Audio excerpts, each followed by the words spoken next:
pemerintah coba hadir dalam berbagai skema program. Salah satunya adalah terkait pembiayaan.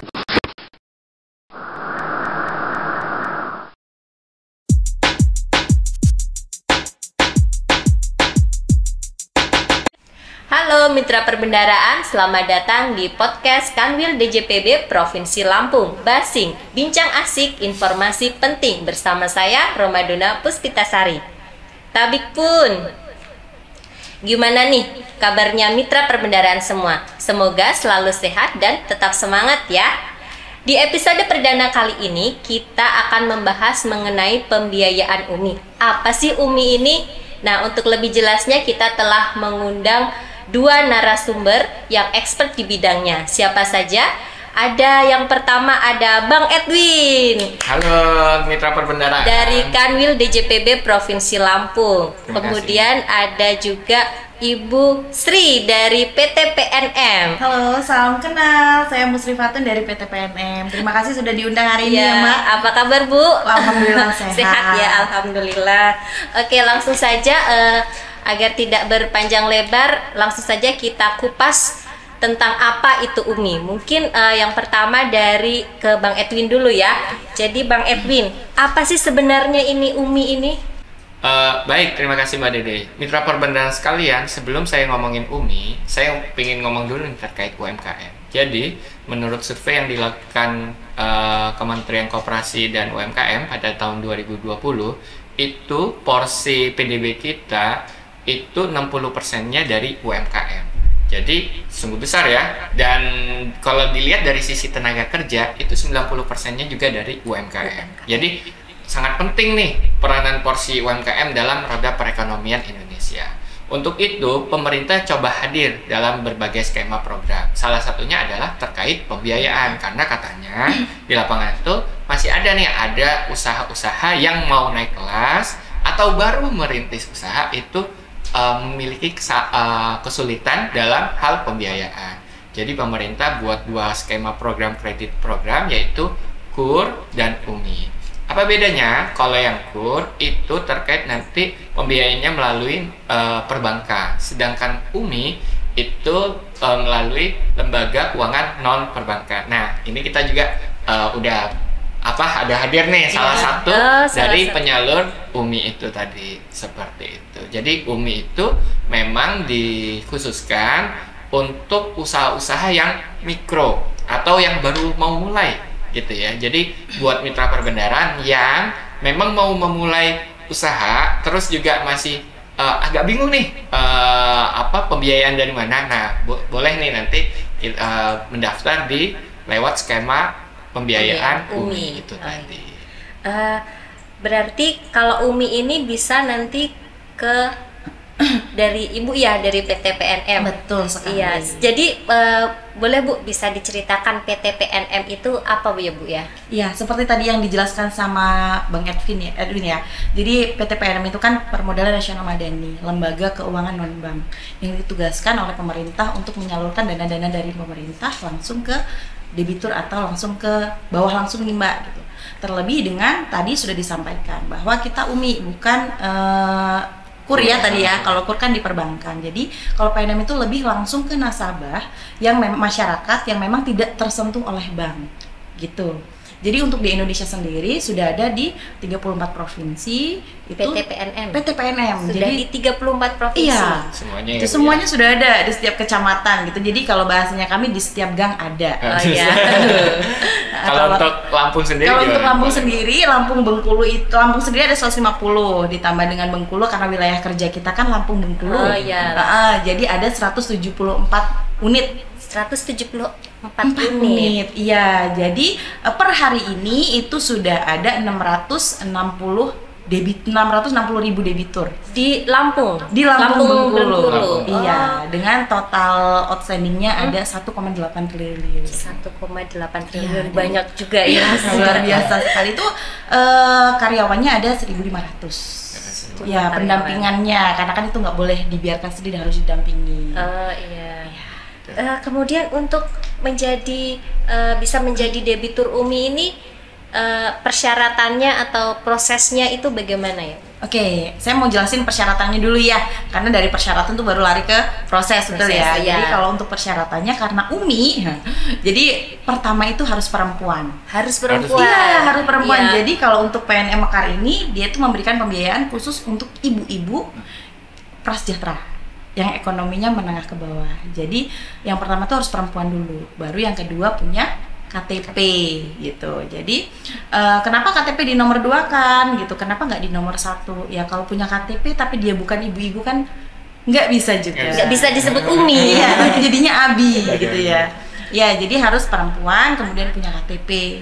Terus kalau misalnya nih punya KTP tapi bukan warga sekitar gitu ya, itu boleh gitu dengan catatan ada surat keterangan domisili. Gitu. Yang jelas KTP-nya memang sudah KTP elektronik. Oh, iya.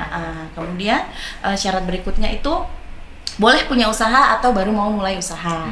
Walaupun belum punya usaha, baru merintis gitu. Betul, sudah itu boleh. Ya, karena kan nanti ada pendampingan untuk memastikan bahwa uangnya dipakai untuk usaha. Untuk usaha. Seperti itu.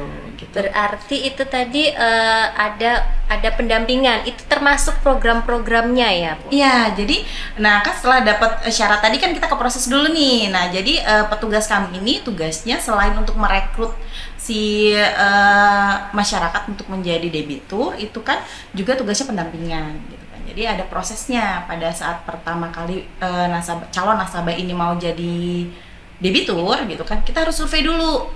Kita sebutnya uji kelayakan. Uji kelayakan. Jadi kita memastikan si calon debitur ini layak atau tidak gitu. Itu datang ke rumah si calon debitur. Disebut layak itu kalau bagaimana? Oke, disebut layak itu kalau yang pertama pendapatan per kapita itu di bawah 800.000 atau maksimal 800.000. Jadi kalau udah lebih per bulan ya? Iya, per bulan per orang. Gitu. Jadi kalau udah lebih berarti itu sudah dinyatakan ekonominya sudah cukup. Jadi mungkin tidak layak untuk jadi debitur. Debitur begitu. Jadi banyak sekali tahapannya. Maksudnya bukan tahapan untuk lulusnya, tidak, tapi ada ketentuan-ketentuannya gitu. Kemudian setelah diuji kelayakan, itu kita ada namanya persiapan pembiayaan. Ya, karena di PNM Mekar ini tidak ada jaminan, maka nasabah itu harus ikut persiapan pembiayaan dulu atau jadi nggak ada jaminan kayak agunan gitu, nggak ada ya? Nggak ada. Gitu, jadi makanya kita buat ada pelatihan bahasanya gitu. Jadi persiapan pembiayaan itu bahasa kasarnya atau bahasa umumnya itu kita sebutnya pelatihan selama 5 hari berturut-turut untuk memastikan bahwa si nasabah tersebut siap atau tidak dengan aturan-aturan yang ada di PNM begitu. Nah, setelah itu baru kalau sudah lulus uji kelayakan, sudah lulus dari pelatihan, baru dilakukan pencairan. Begitu tahapnya. Nah, setelah pencairan pun Mbak, kita nggak bisa lepas gitu aja. Kita ada pertemuan kelompok mingguan gitu. Jadi pada saat angsuran itu si debitur itu tadi nggak perlu repot-repot datang ke kantor. Oh, jadi membayarnya di tempat kumpulan. Didatangi. Jadi mobile, jadi petugasnya kami yang datang ke tempat kumpulan si nasabah tersebut. Seperti itu proses untuk jadi nasabah atau debitur Umi. Oke, berarti sangat sangat mudah prosesnya, dan ini tentunya pasti juga akan menghindarkan dari yang namanya rentenir itu ya. Bener banget. Jadi hadirnya PNM ke masyarakat ini untuk menghindari si rentenir itu tadi. Karena keunggulannya PNM Mekar di sini itu setelah nasabah cair untuk nasabah baru itu kita kasih libur dulu selama 2 minggu. Boleh, maksudnya libur itu boleh tidak membayar angsuran atau bagaimana? Iya, libur ini memang libur tidak membayar angsuran. Oh, ada seperti itu ya. Kita sebutnya GP atau grace period. Selama 2 minggu. Jadi uangnya ini kalau rentenir ya, biasanya kalau rentenir itu begitu dapat uangnya belum dipakai untuk usaha, udah suruh bayar. Iya, betul banget. Kalau di PNM itu enggak, kita kasih libur dulu selama 2 minggu. Jadi digunakan untuk usaha dulu, dapat keuntungan baru untuk bayar angsuran. Kalau untuk pembayarannya itu jangka waktunya berapa lama, Bu? Itu 1 mingguan. 1 mingguan. Selama 1 tahun. 1 mingguan selama 1 tahun, berapapun plafon kreditnya, atau ada ketentuan lain? Ya, ada ketentuannya. Jadi kalau maksimal sampai dengan di 5 juta, dari 3 sampai 5 juta, itu kita angsurannya mingguan. Mingguan. 1 tahun ada 52 minggu Iya. ya, tapi kita bayarnya 50 kali angsuran saja. Karena 2 minggunya pada saat Lebaran Idul Fitri itu kan libur tuh. Iya. Orang pada Lebaran ya, kita juga libur. Oh iya. Iya, jadi nasabahnya libur nggak ngangsur gitu. Tapi kalau untuk yang 5,5 juta sampai dengan 10 juta itu angsurannya per 2 minggu sekali. Per 2 minggu sekali. Jadi kan angsurannya cukup banyak tuh pasti. Iya. Jadi dibuat 2 minggu biar ngumpulinnya agak Ringan. Iya. Untuk kendala di lapangan nih, ada kendala nggak? Oke, kalau kendala tuh sebenarnya kalau dari PNM sebenarnya ya ke pemerintahnya ini banyak sekali warga negara yang masih belum punya iktp gitu. Jadi kan zaman dulu tuh sering tuh nembak-nembak KTP-nya. Iya. Jadi datanya tuh kan kadang nggak valid. Iya. Ya ada satu KTP yang dipakai sama 2 orang gitu atau lebih gitu, sehingga nggak tersinkron dengan sistemnya PNM. Jadi si calon debitur ini mau masuk itu nggak bisa karena ini KTP-nya itu tidak terdaftar di Dukcapil gitu. Sehingga kan kita harus menyarankan ke ibunya nih untuk perbaiki dulu KTP-nya, atau yang belum punya KTP harus bikin KTP elektronik dulu gitu. Itu kan menghambat sebenarnya, padahal secara kebutuhan kan kita harus cepat segera membantu nih si calon nasabah tersebut. Itu. Kemudian selain itu karena kita jarak tempuh jauh ya, lingkup kerjanya kita kan dari Lampung ke Bengkulu ya Bang ya. Lampung ke Bengkulu itu tingkat keamanan sih ya. Jadi ya memang kita sudah bekerja sama dengan baik sama kepolisian gitu. Cuman kan banyak sekali kegiatan-kegiatan yang tidak diharapkan gitu ya, seperti pembegalan, pencurian, itu yang akhirnya menghambat kerjanya dari tim kami menuju ke sasaran. Mengingat sasaran kita kan memang yang tidak tersentuh oleh bank gitu kan. Jadi kan memang harus ke dalam-dalam gitu. Jadi kalau semakin rawan kan artinya ada wilayah yang khawatirnya tidak terjangkau oleh si PNM tersebut gitu. Siap. Itu tadi berarti dari PT PNM juga ada pendampingan juga untuk usahanya gitu Bu ya. Kalau dari perbendaharaan sendiri nih, peran di sini di pembiayaan UMI ini sebagai bagaimana? Jadi sebelum masuk ke sana, ini untuk program UMI sebenarnya itu disalurkan oleh lembaga keuangan non perbankan gitu ya. Dan lembaga keuangan perbankan itu di sini ada 3. Yang pertama adalah PT PNM itu sendiri, terus juga ada penyalur dari PT Pegadaian dan juga koperasi. Untuk koperasi itu banyak di bawah jaringan BAV ya, Buana Anta Ventura. Terus juga bagi koperasi yang ingin juga menyalurkan UMI, kami sedang membuka nih gitu ya. Kalau koperasinya grade-nya A, terus juga belum pernah menyalurkan UMI, banyak nasabahnya tuh, itu bisa tuh mendaftar. Nanti kita juga nyari ini untuk sebagai penyalur dari UMI. Jadi biar UMI itu bisa dirasakan oleh masyarakat. Lalu kemudian untuk peran Kanwil sendiri, itu Kanwil DJPB kami lebih banyak melakukan monitoring dan evaluasi, bekerja sama juga dengan KPPN. Untuk di Lampung itu ada 4, KPPN Bandar Lampung, Metro, Kota Bumi, dan Dewa. Jadi kami semesteran itu melakukan monef gitu ya. Biasanya kalau ini lembaga penyalur biasanya kita mintakan dokumen-dokumen ya Bang, dokumen gitu. Kita mau lihat nih apakah penyalurannya itu secara administratif itu sudah tepat sasaran. Kalau tadi PT PNM kan ada tanggal akad itu apakah udah sesuai, terus juga plafon gitu ya, seperti itu. Jadi lebih banyak peran Kanwil adalah melakukan monef. Habis itu satu lagi adalah nanti kami ingin melakukan perbandingan. Jadi ini ada peran Kanwil yang cukup besar, tapi baru tahun di 2023 baru mulainya, yaitu membandingkan nih apakah nanti pembiayaan yang sudah disalurkan itu memang benar-benar berdampak bagi UMKM gitu. Kami ingin melihat sejauh mana sih dampak yang dihasilkan dari pembiayaan UMI tersebut. Seperti itu. Iya, ini tadi juga saya tertarik mengenai pendampingan dari PT PNM kepada para debiturnya. Nah, mungkin bisa diceritakan Bu, ini bagaimana pendampingannya biar nanti bisa dibandingkan juga antara setelah mendapatkan pembiayaan atau tidak pakai pembiayaan, silakan. Oke, kalau di PNM sendiri itu kan selain memberikan pembiayaan, kita juga kan ada pendampingan secara sosial maupun secara intelektual. Jadi kalau sosial itu kan ada di PKM atau pertemuan kelompok mingguan. Jadi pada saat angsuran, selain si petugas minta atau ngambil uang angsuran dan titipan, itu petugas juga memberikan pembekalan ke nasabah, mulai dari cara hemat air gitu, kemudian cara berjualan secara online seperti itu. Nah, selain itu juga ada secara intelektual. Jadi di sini ada program namanya pengembangan kapasitas usaha gitu. Jadi di situ nasabah-nasabah Mekar itu digabungin jadi satu gitu. Karena namanya program ya Mbak, jadi kan nggak setiap hari gitu, jadi setahun bisa 2 kali gitu.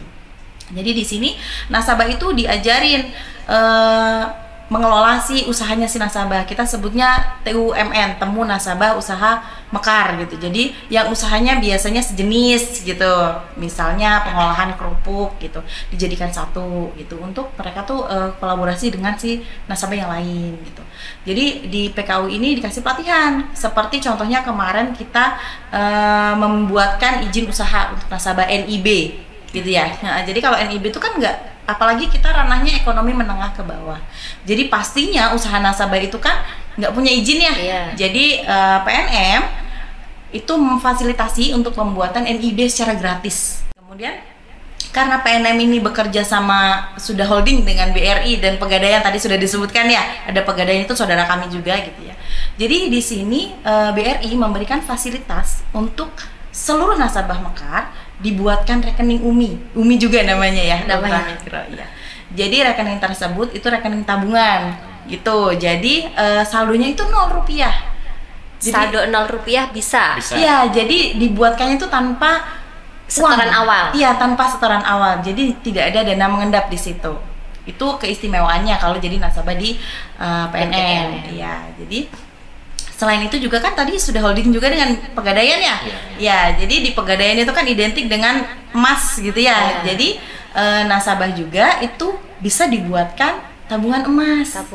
Iya, jadi kalau nabung emas itu kan biasanya minimal 10.000 gitu. Jadi nasabah biar nggak repot-repot nyimpen uangnya di bawah kasur gitu ya. Kalau mau disimpan uang bisa ditabungnya ke BRI, jadi simpen Des Umi. Kalau mau nabung dalam bentuk emas bisa ditabungkan ke Pegadaian gitu. Terus kami juga ada klasterisasi nih. Jadi klasterisasi itu khusus untuk nasabah yang usahanya yaitu tadi identik ya. Kalau di kami di sini ada di Negeri Klaton, di situ kan ada khusus pembuatan tapis. Jadi dibuatkan klasterisasinya, itu diajarin dari mulai pembuatannya sampai pemasarannya. Jadi di sini PNM selain memberikan pembiayaan memang melakukan pendampingan dan alhamdulillah sampai sekarang masih lancar. Seperti itu. Sangat menarik sekali ya.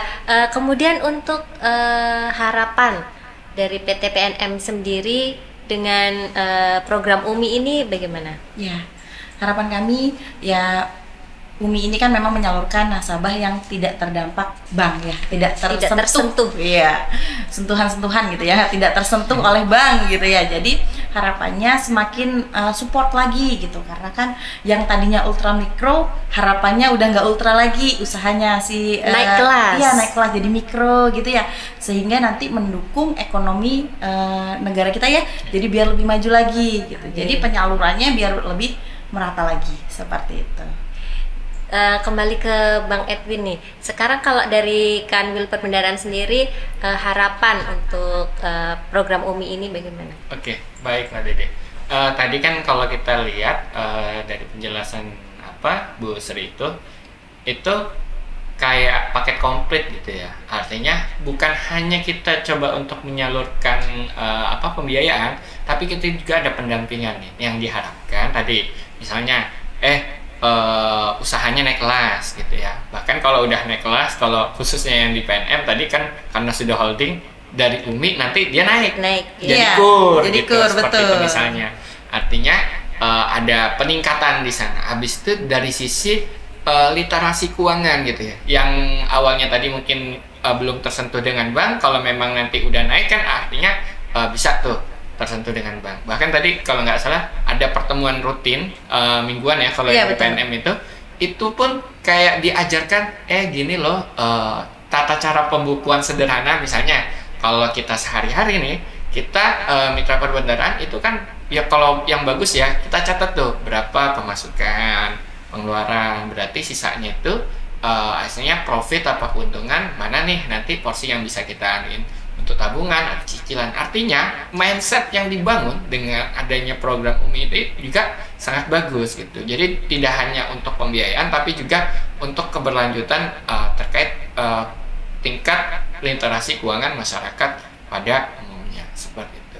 Dan harapannya UMI ini tadi sama kayak Bu Sri bisa dimanfaatkan oleh teman-teman gitu ya. Jangan sampai ada program bagus dari pemerintah, akhirnya teman-teman karena nggak tahu nih, malah bisa misalnya masuk ke rentenir atau bahkan kalau sekarang teman-teman kan pinjol ya Bu ya, benar banget, pinjaman online itu jadi lebih baik teman-teman ini bisa nih ke PNM, Pegadaian atau koperasi-koperasi yang memang menyalurkan UMI, itu bisa tuh ke sana, itu lebih bagus gitu ya. Selain tadi dari sisi penyaluran itu mudah, terus juga ada pendampingan supaya supaya tadi lebih maju ke depannya, seperti itu. Ternyata sangat mudah sekali untuk mendapatkan pembiayaan UMI ini.